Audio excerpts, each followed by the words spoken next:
네, 강프로입니다. 자, 오늘 KB금융에 대해서 한번 볼 텐데, 자, 제가 잘 안 하는 종목이기도 합니다. 근데 지금은 할 수밖에 없는 그런 상황이죠. 자, 이걸 왜 그러냐면, 지금 1월 말 들어서 1월 24일인가 그럴 겁니다. 그때 정부 측에서 이야기가 나왔죠. 그게 기업 밸류업 프로그램입니다. 자, 그게 무슨 뜻이냐면, 지금 저평가된 종목들이 한국 시장에 굉장히 많아요. 돈은 잘 버는데, 시가총액이 그만큼 평가를 받지 못하는 거예요. 그러다 보니까 그런 부분을 정부에서 해결하겠다고 나선 겁니다. 이게 일본 증시는 그런 부분이 많이 해소가 되면서 최근에 강하다는 이야기가 있죠. 뭐 그런 부분에 뭐 조금 자극을 받아서 뭐 그런 건지는 모르겠지만 어쨌든 한다고 합니다. 근데 그 내용을 보면 뭐 제가 뭐 기사를 갖고 와서 뭐 기사를 읽거나 그런 것보다 뭐 기사 관련돼서는 그냥 네이버에 기업 밸류업 프로그램이라고 딱 쳐보시면 관련된 내용이 쭉 나올 겁니다. 근데 거기서 제가 어떤 기사든 어차피 같은 내용이고 아직까지 발표된 게 아닙니다. 그래서 제가 해석을 해드리고 지금 KB금융을 포함해서 어떤 종목을 매매해야 되는지 그 관련된 내용을 제가 이야기를 드릴게요. 자, 우선 기업 밸류업 프로그램은요, 다시 말씀드리지만 지금 저평가되어 있는 한국 시장에 있는 주식들을, 그쵸, 제대로 된 평가를 받기 위해서, 즉 성장주처럼 고평가 구간에서 주가가 올라가는 상황을 만드는 게 아니라 제대로 된 평가 정도는 받자, 그쵸, 최소한 자산 가치 정도는 평가를 받아야 되는 거 아니냐, 이런 부분에 대한 공감대가 형성이 됐고요. 그러면 어떻게 됩니까? 정부에서 나설 수밖에 없죠. 그쵸? 그러면 정부에서 나서면 제가 뭐라 그랬죠? 에코프로 같은 종목들 이야기를 할 때 제가 뭐라 그랬어요? 정부에서 나서는 것, 그리고 대기업의 투자가 있는 것, 두 가지 중에 하나가 되었을 때 어떤 부분이 된다? 성장 산업이 된다. 그러면 지금 KB금융 같은 경우에 뭐 이거 말고도 많죠. 예를 들어서 뭐 푸른저축은행 뭐 이런 겁니다. 그쵸? 이것도 지금 보면은 급등하고 있어요. 물론 어저께는 변동폭이 꽤 컸습니다. 고가 대비해서 30%가 빠졌죠. 20% 상승세에서 저가 보면 마이너스 8%까지 빠졌으니까 이거 시장 관련해서 이야기를 하시는 분들이 있는데 그것 때문 아닙니다. 그쵸? 고가에 대한 매물을 맞은 거고 원래 올라가는 과정에서 고가에 대한 매물은 소화가 됩니다. 근데 이것과 관련해서 아직까지 재료가 나오지 않았기 때문에, 자, 정부에서 발표된 내용은 2월 달에 발표를 하고 3월 달부터 바로 시행을 하겠다. 자, 제가 수치상으로 한번 표현해 드릴게요. KB금융 한번 볼게요. 자, 내용 보시면요, 이 내용이에요. 지금 KB금융은 연간 5조, 뭐 6조, 4조 6천억 이렇게 법니다. 그리고 23년도에는 6조 9천억이 예정되어 있어요. 근데 4분기의 실적이 썩 좋지 않을 부분을 감안하더라도 분기별로 2조 이상씩의 수익을 내고 있습니다. 그쵸? 순수 영업 수익으로만 그 정도의 수익을 내고 있고 지금 22년 말 기준에서요 70조 정도의 자산을 가지고 있습니다. 그쵸? 근데 여기서 부채가 많아서 그런 거 아닌가요? 이렇게 보시는 분들이 있을 텐데 금융권은 원래 부채가 많습니다. 그쵸? 금융권은 원래 부채로 잡아놓는 것들이 많고 부채로 나가는 거에서 지속적으로 뭐 대출이나 이런 부분이 있죠. 이런 부분에서 망가지는 부분을 대비해서 대손 충당금을 지속적으로 쌓아놓는 부분까지 다 포함시킨 이야기예요. 이게 70조가. 근데 지금 시가총액 보면 어제 종가 기준에서 24조 정도 됩니다. 그러니까 PBR이 몇이 나오느냐? 0.4가 나오는 거예요. 그쵸? 이번 분기에는 여기 자산 총액이 71조 6천억입니다. 그런데 지금 시가총액이 23조, 24조 이러니까 0.3배 정도 수준밖에 안 되는 겁니다. 지금 한국 시장에 흔히 얘기하는 가치주, 자산주라는 것들이 이런 식으로 거래가 되고 있어요. 이렇다 보니까 자, 내용 보시면 배당이 조금씩 늘어나고는 있죠. 그렇죠? 배당이 조금씩 늘어나고는 있어요. 2020년, 21년, 22년 이렇게 조금씩 늘어나고는 있는데 배당이 늘어나는 부분을 감안하더라도 너무 적은 겁니다. 이걸 가지고 거버넌스에 문제가 있다고 하죠. 근데 이런 부분을 정부 단에서 해소하겠다는 겁니다. 자, 미국을 예로 한번 들어볼게요. 미국은 애플 같은 경우에 돈을 많이 벌기도 했지만 기업 측에서 주주 환원에 대한 부분을 지속적으로 높여갑니다. 저금리 때는 대출을 받아와서 그걸 가지고 자사주를 매입하고 자사주를 소각시켜버려요. 그게 더 이익이 되니까 이런 부분이 왜 발생하겠습니까? 오너 개념이 없기 때문이에요. 그쵸? 애플 누가 만들었어요? 스티브 잡스가. 그쵸? 스티브 잡스 플러스 워즈니악. 그쵸? 만들었죠. 스티브 잡스 쫓겨났다 다시 왔죠. 그쵸? 그리고 나서 스티브 잡스가 쭉 하다가 스티브 잡스 사후에 누가 했나요? 팀 쿡이 했죠. 그쵸? 근데 지금 팀 쿡이 하면서 뭘 받았나요? 스톡옵션 받았죠. 그러면 팀 쿡 자체적으로도 또는 우리 주주들 가지고 있는 그 이익에 대한 구조하고도 공감대가 형성이 되는 겁니다. 그러니까 주가가 진짜 애플도 그렇고 엔비디아도 그렇고 진짜 어마어마하게 상승할 수 있는 이유가 성장에 대한 부분도 그렇지만 이런 배경이 깔려져 있다. 근데 한국 시장은 이런 배경이 오너 위주로 되어 있기 때문에 주주들이 이익을 얻는 구조하고, 그쵸? 대주주라고 표현 안 하고 오너 일가라는 표현이 있잖아요. 그런 부분이 작용하면서 어떻게 되는 거예요? 이해가 상충하죠. 그쵸? 주주들이 수익을 볼 수 있는 건 오너 입장, 그쵸? 이 표현이 잘못된 거 알아요, 저도. 오너 입장에서는 그게 상충하는 겁니다. 회사 돈도 내 돈 갖고 그렇거든요. 그쵸? 그럴 거면 IPO 하지 말지. 이런 상황이 돼버리는 거예요. 근데 정부에서 이런 부분에 대한 공감대가 형성되다 보니까 건드리지 않을 수가 없다. 그래서 그런 부분을 2월 달에 공개를 하고, 그리고 공개한 이후에 3월 달부터 즉시 시행하겠다는 코멘트가 나왔습니다. 그래서 뭐가 발생했어요? 아직 공개하지도 않았는데 뭐가 나왔나요?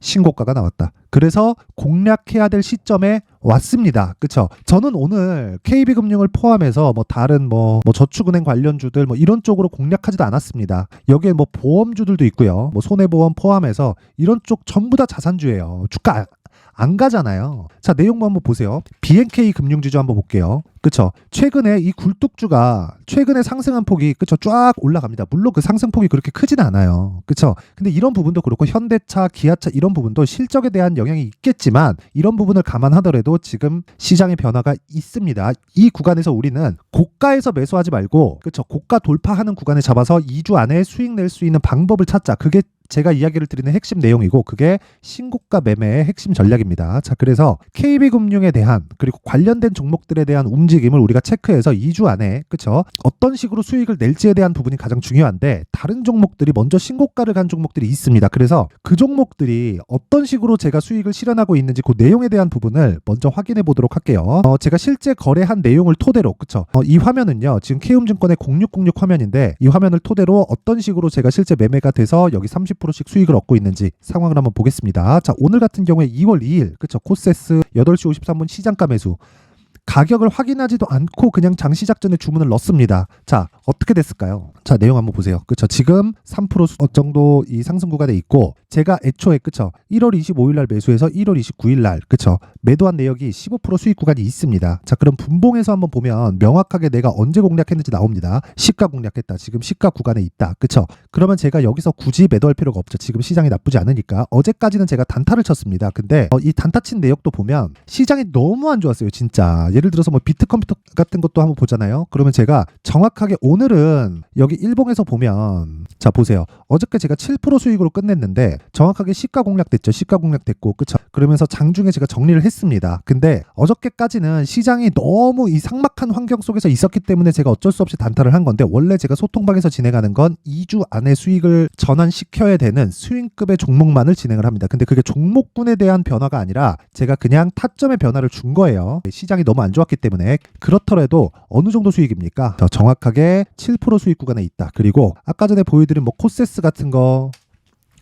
자, 15% 수익. 얼마 걸렸죠? 1월 25일부터 1월 29일까지. 그쵸? 다른 것도 마찬가지입니다. HLB 같은 경우에도 보면 정확하게, 그쵸? 하나, 둘, 셋, 넷, 4일 동안 31% 수익. 이런 부분을 내려면 전부 다 똑같잖아요. 전부 다 신고가 구간에서 등락을 주는 종목들이에요. 그쵸? 이런 부분을 절대로 잊지 말자. 자, 그래서 내가 진짜 매매하는 과정에서 지금 KB금융도 해야 되고 그리고 다른 종목들도 해야 되는데, 왜? 아무리 KB금융이 지금 저평가받고 있고 이렇다고 하더라도 주식시장의 본질은 미래에 돈을 더 버는 기업이 강세를 보이는데 한국 시장은 지금 PBR 기준에서, 그쵸? PBR 기준에서 1배만 평가받아도 됩니다. 그렇죠. 그래도 정부에서 할 일은 다 한 거예요. 그러면 지금 0.4배에서 KB금융이 올라갈 수 있는 폭이 있을 텐데 그 올라갈 수 있는 폭이 전체 다 그 폭을 채울지 말지는 그때 가봐야 아는 거니까 우리가 보는 건 철저하게 얼마에 매수하는지가 중요하고, 그러기 위해서는 다른 종목을 합쳐서 내 계좌에 포트폴리오를 구성을 해야 됩니다. 그래서 그 부분에 대해서 제가 이야기를 드리는 거고, 그 부분에 대한 종목들은 이런 식으로 수익을 내는 신고가 종목이어야만 한다. 그쵸? 자, 그래서 매매하는 과정에서 내가 정말 이 매매하기 어렵다, 막 신고가 구간에 잡아야 되는데 막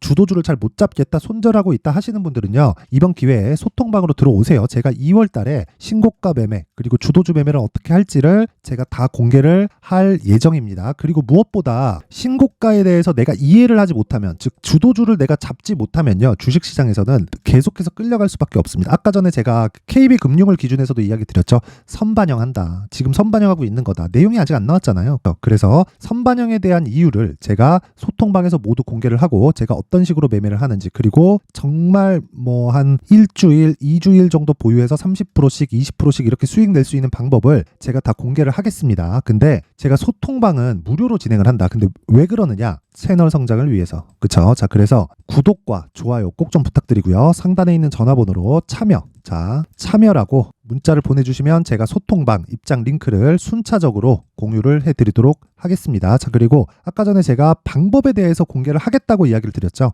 자, 그만큼 그쵸? 신고가 종목을 지속적으로 내가 찾을 수 있게 여기 신고가 검색기, 그리고 어떤 식으로 가격을 잡을지, 이런 식으로 가격을 잡아야 하루에 7%든 5%든 수익을 낼 수 있겠죠. 이렇게 그 수익 모델에 대한 내용까지 함께 공유를 해드리도록 할 테니까 이것도 채널 성장을 위해서 돈 안 받습니다. 구독과 좋아요 꼭 좀 부탁드리고요. 상단에 있는 전화번호로 참여라고 문자를 보내주시면 제가 소통방 입장 링크와 함께 신고가 검색기 그리고 수익 모델에 대한 내용을 함께 공유를 해드리도록 하겠습니다. 자, 그리고 지금 KB금융을 포함해서 그 다른 그 금융주들 그리고 자동차 업종들 다 동일하거든요. 이게 무슨 얘기냐면 2월 달에 나올 수 있는 그 정부 정책에 대한 기대감이 반영돼서 수급이 이쪽으로 쏠리고 있는 겁니다. 그러려면 고가에 내가 좋다고 따라붙을 게 아니라, 만약에 오늘 내가 그냥 시가에 따라붙었으면 됐지. 맞아요. 맞는데 그럼 또 팔아야 돼요. 팔면 또 사기 어렵습니다. 그러다 보면 물리는 경우 생기고, 물리다 보면은 매매가 많아지고, 그러다 보면 손실폭이 커질 수도 있고, 그러다 보면 조금 더 위험한 그쵸? 조금 더 수익을 더 많이 볼 수 있는 이런 쪽으로 찾는단 말이에요. 그래서 정확하게 내가 얼마에 매수를 해야 되는지. 자, 아까 전에 제가 여기 HLB에 대한 내용 보여드렸죠. 자, 정확하게 내용을 보시면요. 제가 팔고 나서 더 올라요. 맞아요. 근데 어쩔 수 없어요. 이런 건 나는 이 구간에서 30% 수익 내고 내가 다시 매수할 수 있는 가격대가 오면 다시 산다. 자, 그래서 예를 들어서 이런 거죠. 에브리봇. 자, 보세요. 제가 1.3% 손절, 0.6% 손절, 0.9% 손절 이런 식으로 진행을 하는데, 이거 분봉 보잖아요.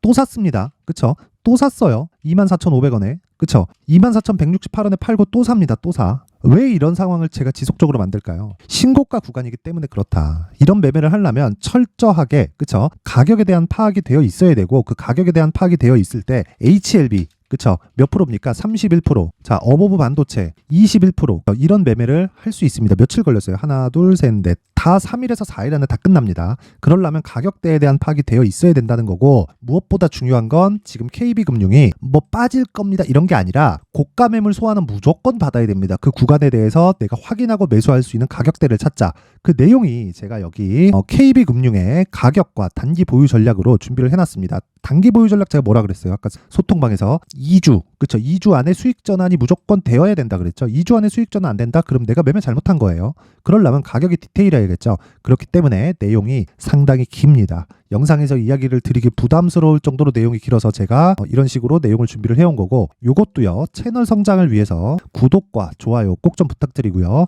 상단에 있는 전화번호로 KB, KB라고 문자를 보내주시면 제가 KB금융을 어떤 식으로 이 가격을 잡아야 되고 보유기간을 어떻게 잡아야 되는지 이 내용에 대한 부분을 공유를 해드리도록 하겠습니다. 자, 항상 시청해주셔서 진짜 감사드리고요. 그리고 무엇보다 진짜 중요한 건 신고가에 대한 이해입니다. 자, KB금융은 PBR 100까지 올라갈 수 있다. 그러면 꼭지가 정해져 있는 겁니다. 그럼 그 꼭지가 정해져 있었을 때 추가적으로 올라가기 위해서는 뭐가 돼야 돼요? KB금융은 성장은 합니다. 성장은 하지만 성장률이 그렇게 크지 않아요. 금융권은 규제 산업인 건 어쩔 수 없기 때문에 성장률은 제한적일 수밖에 없습니다. 그래서 배당을 늘리는 방법밖에 없어요. 그럼 그 배당을 기준해서 주가는 먼저 올라가고 끝납니다. 그렇기 때문에 제가 이야기를 드리는 거예요. 가격을 잘 잡아야 되고 첫 번째 구간에 공략을 해야 된다. 그게 지금이고요. 그렇죠? 그러면 이런 다른 종목이 있겠죠. 이해를 돕기 위해서 제가 12월 달부터 진행하고 있는 신고가 주도주가 있습니다. 그 종목을 어떤 관점에서 공략을 했는지, 그쵸? 그리고 연결시킬 수 있는 종목은 어떤 부분이 있는지를 상세하게 제가 그 내용 준비를 해놨으니까 영상 끝까지 시청하시고요. 모든 분들이 성공 투자하셨으면 좋겠습니다. 네, 올 한 해를 뒤돌아보니까